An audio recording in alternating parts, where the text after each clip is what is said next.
What does Comair's expansion strategy tell us about the African airline market? This is a very interesting session. It's going to be hosted again by James Geldenhuys from Nedbank CIB, and his guest, his interviewee, is Kirsten King, who is the Director of Finance for Comair. Kirsten has been with Comair since 2011. She was involved, prior to that, she was involved on the launch of the Sabre platform and implemented Sabre's revenue accounting system, which established an end-to-end revenue accounting function in Comair. She then acted as finance executive beginning in 2014 and was appointed to her current role as financial director in June 2014.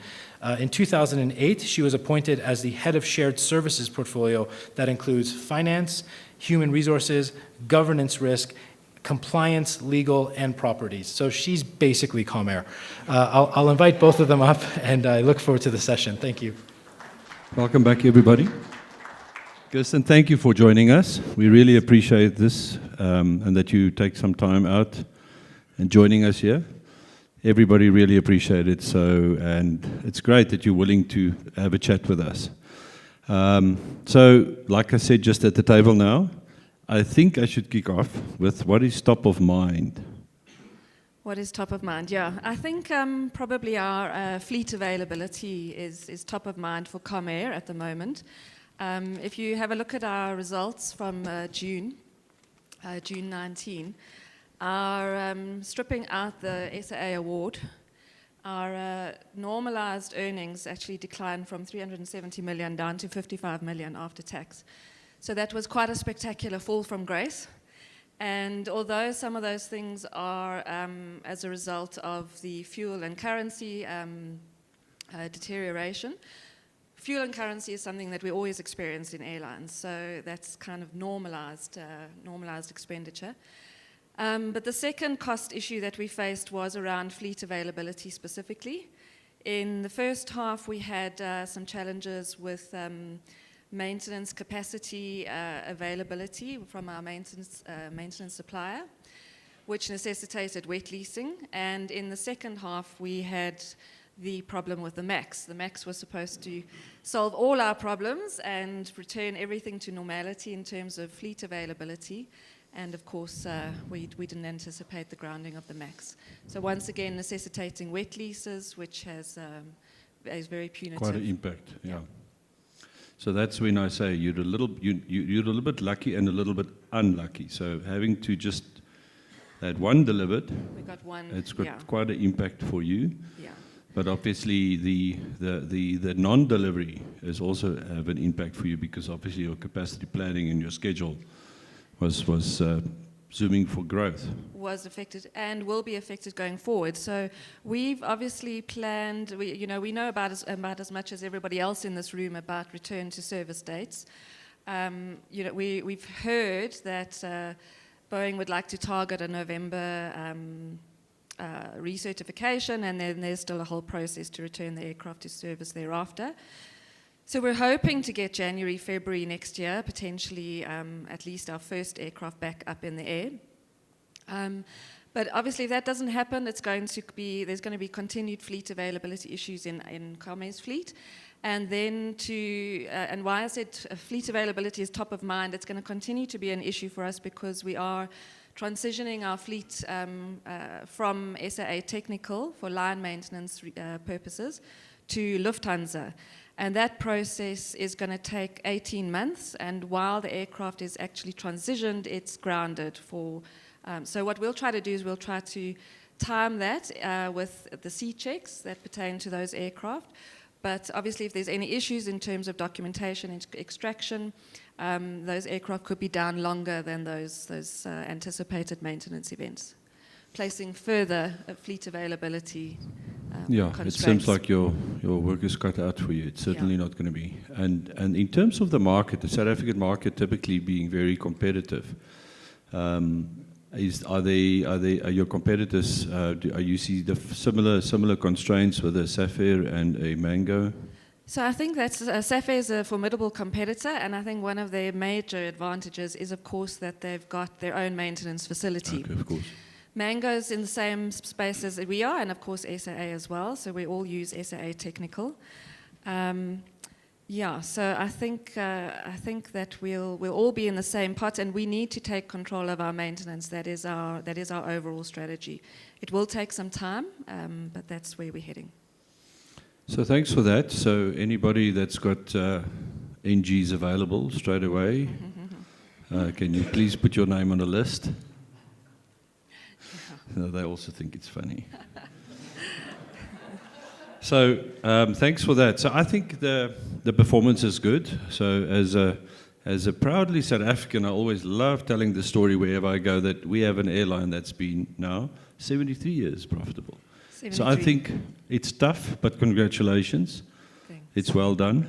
And I think we all know that you guys work very hard to keep it like that. So I think the good thing is it's tough for everybody out there. So I think it might not be, feels like the best for you, but I think there's a lot of guys out there that still think it's something to be jealous of. Yeah, look, it's not all bad. We've had an outstanding revenue performance. So revenue hasn't actually been the challenge. No, there was a minor decrease. Minor. It was a 9% increase. Record revenue performance, actually. So cost has been our issue. And as far as revenue goes, in the low-cost carrier sector of the market, there is a lot of capacity in the market. But what we are seeing is that, your strategy is you're either chasing volume or yield, or preferably both in the same direction, but that's utopia. What we have noticed is that the demand is following the supply. If you put supply into the market, certainly on the bigger routes, the demand is following. So you're getting, it's largely a volume strategy. You're not necessarily getting the yield you wanted, but so long as you get the volume, you're still coming out okay in terms of an average revenue per flight. I think revenue is good. We're all chasing volume, and we'll just have to keep that.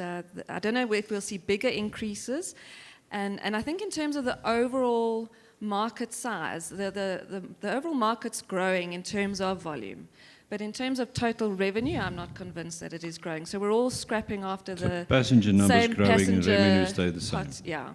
That's good for the market in the end. Absolutely, it's very good for the consumer, and we've got to fight for our So share. you just need to be the most efficient. That's it.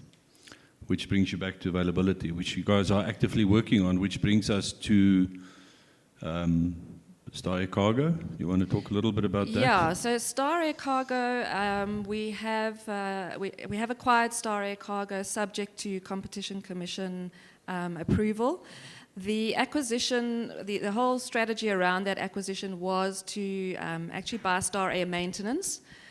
There are two separate companies, Star Air Maintenance and Star Air Cargo, and the idea around acquiring Star Air Maintenance was again to gain control of our maintenance, and in that regard specifically the heavy maintenance. So we're transitioning our line maintenance across from SAT to Lufthansa, but our heavy maintenance would have to remain at SA Technical or be sent overseas, which is obviously expensive. So the idea around Star Air was to, they have an AMO, so it's a quick win because getting your certification takes anything from 12 months upwards. Nevertheless, that's not just an immediate solution, because in order to put 800s or our whole fleet into Star Air Maintenance, it's going to require investment as well. So obviously we would like to still use SAA Technical and if they've got capacity and for Comair.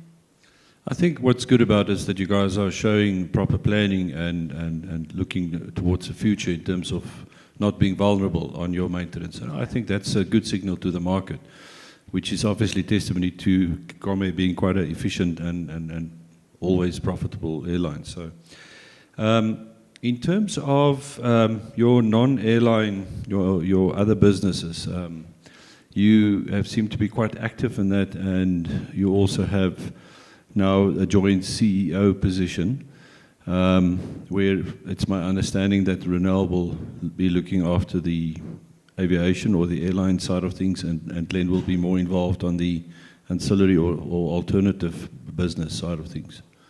Yeah. So, I mean, the whole subject of this discussion is our expansion strategy. I think in the airline space, there isn't much room for expansion per se. We're going to try and increase utilization without increasing our fixed cost base.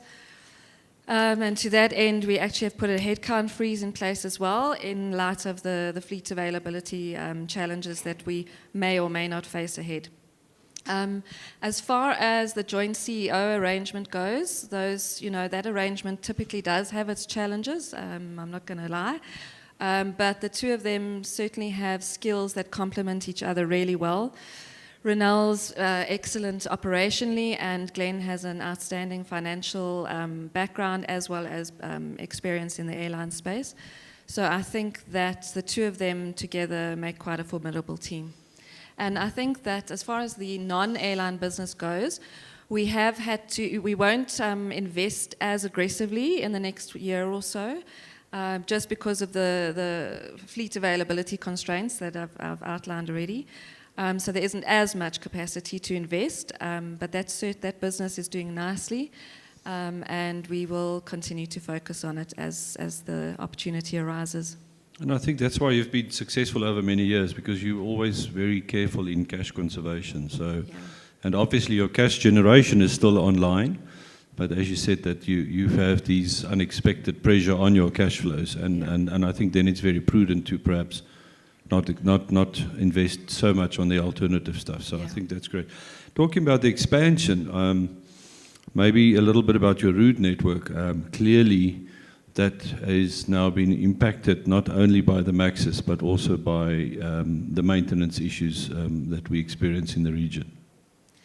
Yeah, so route network remains fairly consistent. We have, despite having the fleet availability issues, we have still operated our schedule, and we plan to continue to operate it as it is today. We will fill in a few gaps wherever we can. As I said, we'll try to increase utilization while keeping our fixed cost base the same. But ultimately, the route network will remain unchanged. If there's an opportunity where we see enough demand and the route is deep enough, we will obviously take that opportunity, and we're constantly looking. But there's nothing sort of hot at the moment. Thanks for that. So we've chatted quite a bit about the maintenance and the availability side. Any other major challenges that Comair is facing at this point in time in the market? I think aviation is challenging, full stop, and I think the airlines especially, I think everybody else makes money apart from the airlines, all the suppliers around us. So we've just got to keep those costs down. We've got to keep looking for ways to extract efficiencies. We've got to keep beating inflation and currency deterioration. And I think really ultimately it comes down to flying as much as you can, keeping your cost base down, and that's it. And your cash balance as high as possible. Balance. The banks like that. Yeah. Yeah. So thanks for that. I just wanted to ask you something now. So your view at this point in time in terms of owning or leasing aircraft, do you guys have a specific view? Has it changed?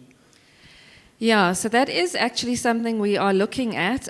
Previously, the strategy was to replace, our fleet replacement cycle was to replace with new technology, and hence the MAX order and the last 8 NGs, which were also all bought new. The MAXs are becoming more and more expensive, both in terms of dollar terms as well as now impacted by a deteriorating rand. And so what that's forcing is that we're having to defer that delivery cycle out further and further in terms of our affordability. So in that regard, the strategy was keep buying new technology and then fill in the gaps with leased aircraft. If we now are finding that we can't replace with MAXs or new technology as quickly as we intended originally, we can't put that. We don't want to have such a high ratio of leased aircraft to owned in the fleet. So we would prefer to purchase second-hand NGs if possible, or even convert leases where the opportunity presents itself, in terms of a deferred MAX delivery schedule. So converting leases and looking for used. Yeah. I think that's a sound strategy. I think obviously the issue with the NGs right now is because of the Maxes. They are highly sought after and slightly, may I say, overpriced. But that's going to change soon. I think the impact when the Maxes come back and they start being delivered, I think obviously we'll see a big slump in the values of the NGs, and that might just be your opportunity to grab a few of them. And I think that's it. It's keeping all your options open, you know, having a balance between owned and leased, deferring your schedule, just keeping as many options open as possible, not committing to too much financing up ahead of, you know, of schedule, so that you've got the capability to defer and make changes as far as possible. So and I think that's why you're successful, because you're an airline that's happy to talk about the affordability. There's a lot of airlines that somehow seems to miss the point of affordability. So just something that I know that's quite relevant, if you don't mind asking me asking, is the AD that's just come out last week Thursday on the 737s. You've had 6 out of the 18 that was impacted. You want to just give a quick feedback on that? There's some guys that is aware of it but not sure, and I think your answer will just give them some comfort. Sure. So bearing in mind I'm not a technical person or engineering, so when we got the message on Thursday, we obviously had a minor heart attack because this could potentially once again impact our fleet availability. So my understanding is that it's called a pickle fork strap or something along those lines. It's a joint of some sort, and that cracks have been detected internationally.